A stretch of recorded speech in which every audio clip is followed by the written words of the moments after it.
नमस्कार दोस्तों, स्वागत है आपका हमारे चैनल पर। तो हमारी आज की कहानी है एक प्लेट सैलाब, मन्नू भंडारी जी की कहानी। तो चलिए शुरू करते हैं। मई की सांझ 6:30 बजे हैं। कुछ देर पहले जो धूप चारों ओर फैली पड़ी थी, अब फीकी पड़कर इमारतों की छतों पर सिमट कर आई है, मानो निरंतर समाप्त होते अपने अस्तित्व को बचाए रखने के लिए उसने कसकर कगारों को पकड़ लिया हो। आग बरसाती हुई हवा धूप और पसीने की बदबू से बहुत बोझिल हो आई है। 5 बजे तक जितने भी लोग ऑफिस की बड़ी बड़ी इमारतों में बंद थे, इस समय बरसाती नदी की तरह सड़कों पर फैल गए हैं। रीगल के सामने वाले फुटपाथ पर चलने वालों और हॉकर्स का मिला जुला शोर चारों ओर गूंज रहा है। गजरे बेचने वालों के पास से गुजरने पर सुगंध भरी तरावट का एहसास होता है। इसीलिए ना खरीदने पर भी लोगों को उनके पास खड़ा होना या उनके पास से गुजरना अच्छा लगता है। टी हाउस भरा हुआ है, उसका अपना ही शोर काफ़ी है। फिर बाहर का सारा शोर शराबा बिना किसी रुकावट के खुले दरवाज़ों से भीतर आ रहा है। छतों पर फुल स्पीड में घूमते पंखे भी जैसे आग बरसा रहे हैं। एक क्षण को आंख मूंद लो तो आपको पता ही नहीं लगेगा कि आप टी हाउस में हैं या फुटपाथ पर। वही गर्मी, वही शोर। गेलॉर्ड भी भरा हुआ है। पुरुष अपने एयर कंडीशनर चैम्बर्स से थककर और औरतें अपने अपने घरों से ऊब कर मन बहलाने के लिए यहाँ आ बैठे हैं। यहाँ न गर्मी है, न भन्नाता हुआ शोर। चारों ओर हल्का शीतल दूधिया आलोक फैल रहा है और विभिन्न सेंटों की मादक कॉकटेल हवा में तैर रही है।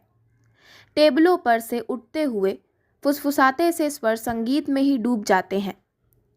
गहरा मेकअप किए डायस पर जो लड़की गा रही है, उसने अपनी स्कर्ट की बेल्ट खूब कसकर बांध रखी है, जिससे उसकी पतली कमर और भी पतली दिखाई दे रही है और उसकी तुलना में छातियों का उभार कुछ और मुखर हो उठा है। एक हाथ से उसने माइक का डंडा पकड़ रखा है और जूते की टो से वह ताल दे रही है। उसके होठों से लिपस्टिक भी लिपटी है और मुस्कान भी। गाने के साथ साथ उसका सारा शरीर एक विशेष अदा के साथ झूम रहा है। पास में दोनों हाथों से झुनझुने से बजाता जो व्यक्ति सारे शरीर को लचका लचका कर ताल दे रहा है, वह नीग्रो है। बीच बीच में जब वह उसकी ओर देखती है तो आंखें मिलते ही दोनों ऐसे हंस पड़ते हैं मानो दोनों के बीच कहीं कुछ है। पर कुछ दिन पहले जब एक एंग्लो इंडियन उसके साथ बजाता था, तब भी यह ऐसे ही हंसती थी। तब भी इसकी आंखें ऐसी ही चमकती थीं। इसकी हंसी और इसकी आंखों की चमक का इसके मन के साथ कोई संबंध नहीं है, वे अलग ही चलती हैं।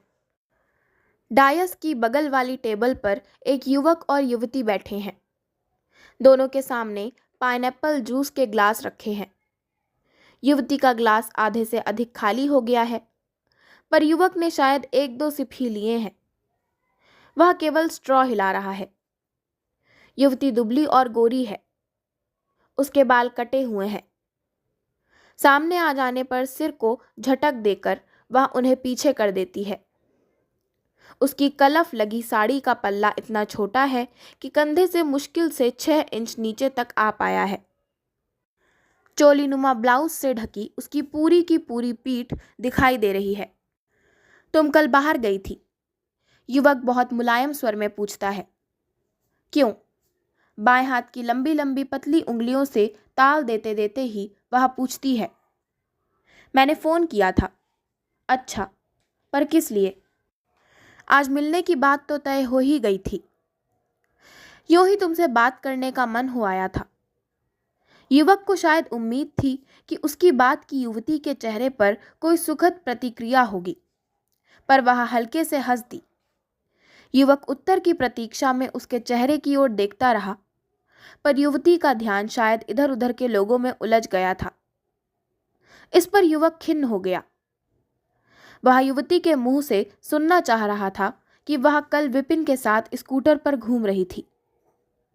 इस बात के जवाब में वह क्या क्या करेगा, यह सब भी उसने सोच लिया था और कल शाम से लेकर अभी युवती के आने से पहले तक उसको कई बार दोहरा भी लिया था।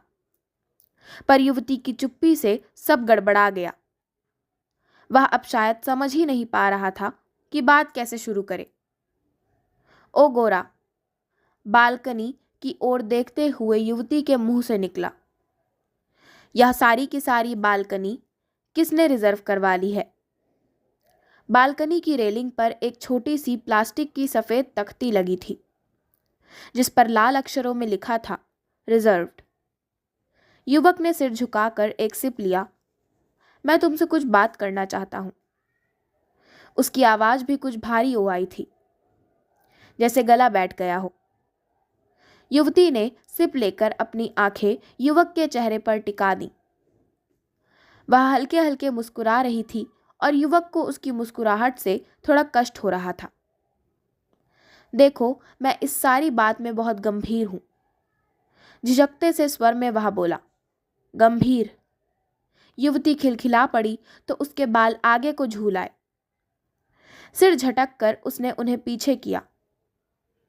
मैं तो किसी भी चीज को गंभीरता से लेने में विश्वास ही नहीं करती। ये दिन तो हंसने खेलने के हैं, हर चीज को हल्के फुल्के ढंग से लेने के।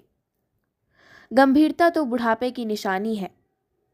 बूढ़े लोग मच्छरों और मौसम को भी बहुत गंभीरता से लेते हैं और मैं अभी बूढ़ा होना नहीं चाहती। और उसने अपने दोनों कंधे जोर से उचका दिए।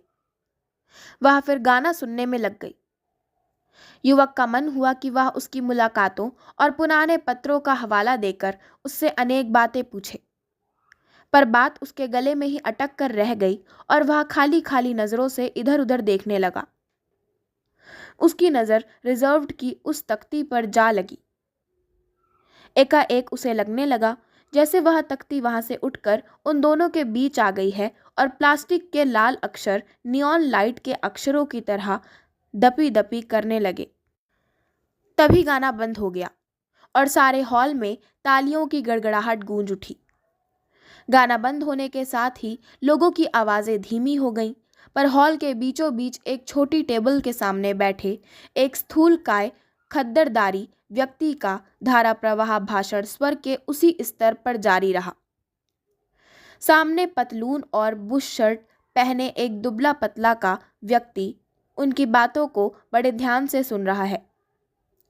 उनके बोलने से थोड़ा थोड़ा थूक उछल रहा है, जिसे सामने वाला व्यक्ति ऐसे पोंछता है कि उन्हें मालूम ना हो पाए। पर उनके पास शायद इन छोटी मोटी बातों पर ध्यान देने लायक समय ही नहीं है। वे मूड में आए हुए हैं। गांधी जी की पुकार पर कौन व्यक्ति अपने को रोक सकता था भला? क्या दिन थे वे भी। मैंने बिजनेस की तो की ऐसी की तैसी और देश सेवा के काम में जुट गया। फिर तो सारी जिंदगी पॉलिटिकल सफरर की तरह ही गुजार दी। सामने वाला व्यक्ति चेहरे पर श्रद्धा के भाव लाने का भरसक प्रयत्न करने लगा। देश आज़ाद हुआ तो लगा कि असली काम तो अब करना है। सब लोग पीछे पड़े कि मैं खड़ा हूँ, मिनिस्ट्री पक्की है। पर नहीं साहब, यह काम अब अपने बस का नहीं है। जेल के जीवन ने काया को जर्जर कर दिया। फिर यह भी लगा कि नव निर्माण में नया खून ही आना चाहिए। सो बहुत पीछे पड़े तो बेटों का झोंका इस चक्कर में। उन्हें समझाया, जिंदगी भर के हमारे त्याग और परिश्रम का फल है यह आज़ादी। तुम लोग अब इसकी लाज रखो, बिजनेस हम संभालते हैं। युवक शब्दों को ढेलता सा बोला। आपकी देशभक्ति को कौन नहीं जानता। वे संतोष की एक डकार लेते हैं और जेब से रुमाल निकालकर अपना मुंह और मूंछों को साफ करते हैं। रुमाल वापस जेब में रखते हैं और पहलू बदलकर दूसरी जेब से चांदी की डिबिया निकालकर पहले खुद पान खाते हैं, फिर सामने वाले व्यक्ति की ओर बढ़ा देते हैं। जी नहीं, मैं पान नहीं खाता। कृतज्ञता के साथ ही उसके चेहरे पर बेचैनी का भाव उभर जाता है। एक यही लत है जो छूटती नहीं है। पान की डिबिया को वापस जेब में रखते हुए वे कहते हैं, इंग्लैंड गया तो हर सप्ताह हवाई जहाज से पानों की गड्डी आती थी। जब मन की बेचैनी केवल चेहरे से नहीं संभलती तो वह धीरे धीरे हाथ रगड़ने लगता है। पान को मुंह में एक और ठेल कर वे थोड़ा सा हकलाते हुए कहते हैं, अब आज की ही मिसाल लो। हमारे वर्ग का एक भी आदमी गिना दो जो अपने यहाँ के कर्मचारी की शिकायत इस प्रकार सुनता हो। पर जैसे ही तुम्हारा केस मेरे सामने आया, मैंने तुम्हें बुलाया, यहाँ बुलाया। जी हाँ, उसके चेहरे पर कृतज्ञता का भाव और अधिक मुखर हो जाता है। वह अपनी बात शुरू करने के लिए शब्द ढूंढने लगता है। उसने बहुत विस्तार से बात करने की योजना बनाई थी, पर अब सारी बात को संक्षेप में कह देना चाहता है। सुना है तुम कुछ लिखते लिखाते भी हो। एकाएक हाल में फिर संगीत गूंज उठता है। वे अपनी आवाज को थोड़ा और ऊंचा करते हैं। युवक का उत्सुक चेहरा थोड़ा और आगे को झुक जाता है। तुम चाहो तो हमारी इस मुलाकात पर एक लेख लिख सकते हो। मेरा मतलब लोगों को ऐसी बातों से नसीहत और प्रेरणा लेनी चाहिए। यानी पान शायद उन्हें वाक्य पूरा नहीं करने देता। तभी बीच की टेबल पर आई उई का शोर होता है और सबका ध्यान अनायास ही उधर चला जाता है। बहुत देर से ही वह टेबल लोगों का ध्यान अनायास ही खींच रही थी। किसी के हाथ से कॉफी का प्याला गिर पड़ा है, बैरा झाड़न लेकर दौड़ पड़ा है और असिस्टेंट मैनेजर भी आ गया। 2 लड़कियां खड़ी होकर अपने कुर्तों को रुमाल से पोंछ रही हैं। बाकी लड़कियां हंस रही हैं। सभी लड़कियों ने चूड़ीदार पैजामे और ढीले ढीले कुर्ते पहन रखे हैं। केवल एक लड़की साड़ी में है और उसने ऊंचा सा जूड़ा बना रखा है। बातचीत और हाव भाव में सब मेरेडियंस लग रही हैं। मेज साफ होते ही खड़ी लड़कियां बैठ जाती हैं और उनकी बातों का टूटा क्रम चल पड़ता है। पापा को इस बार हार्ट अटैक हुआ है, तो छुट्टियों में कहीं बाहर तो जा नहीं सकेंगे। हमने तो सारी छुट्टियां यहीं बोर होना है। मैं और मम्मी सप्ताह में एक पिक्चर तो देखते ही हैं। It's a must for us. छुट्टियों में तो हमने को देखनी ही है। हमारी किटी ने बड़े स्वीट पप्स दिए हैं। डैडी इस बार उसे मीट करवाने मुंबई ले गए थे। किसी प्रिंस का अल्सेशियन था। मम्मी बहुत बिगड़ी थी। उन्हें तो दुनिया में सब कुछ वेस्ट करना ही लगता है। पर डैडी ने मेरी बात रख ली and it paid us also. Really pups बहुत स्वीट है। इस बार मम्मी ने पता है क्या कहा है, छुट्टियों में किचन का काम सीखो। मुझे तो बाबा किचन के नाम से ही एलर्जी है। मैं तो इस बार मोराविया पढ़ूंगी। हिंदी वाली मिस ने हिंदी नॉवेल्स की एक लिस्ट पकड़ाई है। पता नहीं हिंदी के नॉवेल्स तो पढ़े ही नहीं जाते। वह जोर से कंधा उचका देती है। तभी बाहर का दरवाज़ा खुलता है और चुस्त दुरुस्त शरीर और रोबदार चेहरा लिए एक व्यक्ति भीतर आता है। भीतर का दरवाज़ा खुलता है तब वह बाहर का दरवाज़ा बंद हो चुका होता है। इसलिए बाहर के शोर और गर्म हवा का लवलेश भी भीतर नहीं आ पाता। सीढ़ियों के पास वाले कोने की छोटी सी टेबल पर दीवार से पीठ सटाए एक महिला बड़ी देर से बैठी है। ढलती उम्र के प्रभाव को भरसक मेकअप से दबा रखा है। उसके सामने कॉफी का प्याला रखा है और वह बेमतलब थोड़ी थोड़ी देर के लिए सब टेबलों की ओर देख लेती है। आने वाले व्यक्ति को देखकर उसके ऊब भरे चेहरे पर हल्की सी चमक आ जाती है और वह उस व्यक्ति को अपनी ओर मुख्तिब होने की प्रतीक्षा करती है। खाली जगह देखने के लिए वह व्यक्ति चारों ओर नजर दौड़ा रहा है। महिला को देखते ही उसकी आंखों में परिचय का भाव उभरता है और महिला के हाथ हिलाते ही वह उधर ही बढ़ जाता है। हेलो, आज बहुत दिनों बाद दिखाई दी मिसेज रावत। फिर कुर्सी पर बैठने से पहले पूछता है, आप यहाँ किसी के लिए वेट तो नहीं कर रही हैं?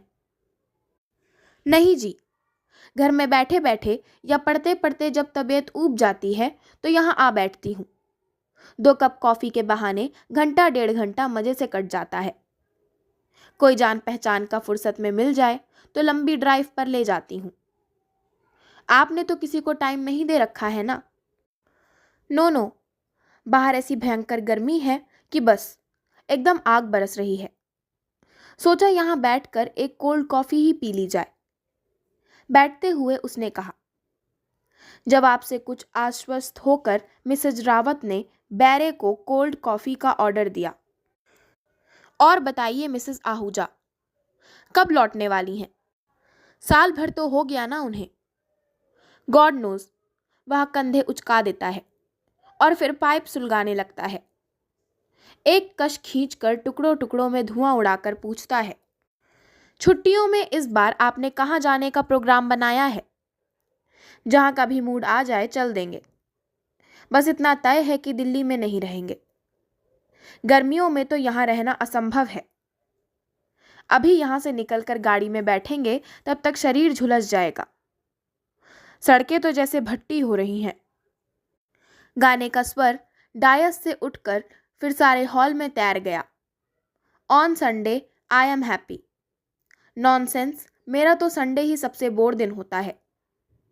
तभी संगीत की स्वर लहरियों के साए में फैले हुए भिनभिनाते से शोर को चीरता हुआ एक असंयत सा कोलाहल सारे हॉल में फैल जाता है। सबकी नजरें दरवाजे की ओर उठ जाती हैं। विचित्र दृश्य है। बाहर और भीतर के दरवाजे एक साथ खुल गए हैं और नन्हे मुन्ने बच्चों के 2-2 4-4 के झुंड हल्ला गुल्ला करते भीतर घुस रहे हैं। सड़क का एक टुकड़ा दिखाई दे रहा है जिस पर एक स्टेशन वैगन खड़ी है। आसपास कुछ दर्शक खड़े हैं और उसमें से बच्चे उछल उछल कर भीतर दाखिल हो रहे हैं। बॉबी, इधर आ जा। निद्धू, मेरा डिब्बा लेते आना। बच्चों के इस शोर के साथ साथ बाहर का शोर भी भीतर आ रहा है। बच्चे टेबलों से टकराते, एक दूसरे को धकेलते हुए सीढ़ियों पर जाते हैं। लकड़ी की सीढ़ियां कारपेट बिछा होने के बावजूद धमधम करके बज उठी हैं।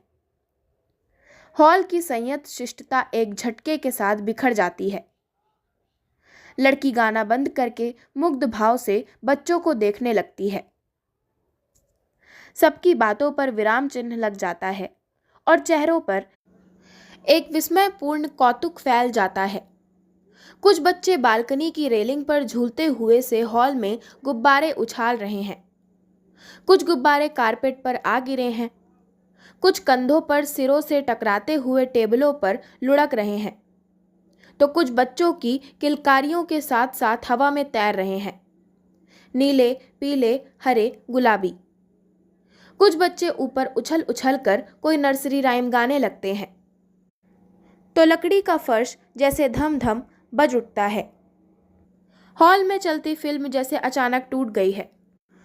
तो इसी के साथ मैं अपनी आज की कहानी एक प्लेट सैलाब का समापन करती हूँ।